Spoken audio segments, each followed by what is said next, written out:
총선을 앞두고 연초부터 민주당 이재명 대표에 이어 국민의힘 배현진 의원까지 테러를 당했습니다.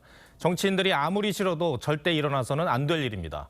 그런데 지금도 인터넷에는 섬뜩한 악플이 계속 올라오고 있습니다. 이 문제 어떻게 봐야 할지, 대책은 없는지 사회부 주원진 기자와 따져보겠습니다. 자, 주 기자, 인터넷에 어떤 글들이 올라오고 있습니까? 네, 배현진 의원이 습격당한 바로 다음 날 SNS에 올라온 글들입니다. 저주에 가까운 내용들이라 제가 그대로 전할 수 없을 정도인데 더 큰 일을 당했어야 한다는 증오성 댓글들입니다.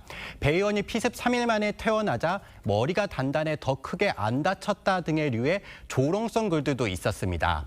앞서 이 대표 피습 직후에도 인터넷에는 칼이 아닌 다른 것에 찔리고 자작근을 한다는 등의 허위글이 올라왔습니다. 누구에게라도 이 생명을 위협하는 글들에 대해서는 단호한 조치가 있어야 되지 않겠습니까? 네, 현행법상으로도 처벌은 가능합니다. 형법에 따르면 허위 사실로 명예를 훼손한 자는 7년 이하의 징역에 처할 수 있습니다. 성적인 피해라든지 욕설이라든지 아니면 상대방을 불쾌하게 하는 표현을 사용한 경우에는 무효에 해당할 가능성이 높습니다. 하지만 더 큰 일을 당하지 않아서 아쉽다, 자작극 같다 등은 의견 표명으로 간주하기 때문에 처벌이 쉽지 않습니다. 이런 사람들을 처벌할 수 있는 법이 있다는 건데 악플은 줄지 않고 있어요. 왜 그런 걸까요? 네, 전문가들은 현 상황을 깨진 유리창의 이론으로 설명합니다. 깨진 유리창을 사소한 걸로 보고 방치하면 그 지역이 우범지대로 변한다는 겁니다.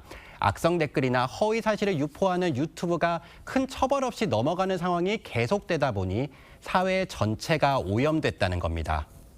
그대로 놔두게 된다면 고삐가 풀린 그야말로 브레이크가 없는 그런 쪽으로 나갈 수밖에 없다라고 봅니다. 그러니까 이런 혐오 메시지 탓에 민주주의 자체가 위협을 받을 수 있다는 건데 해법이 뭡니까? 네, 전문가들은 여야 정치권이 위기의식을 가지고 대처해야 한다고 주문합니다.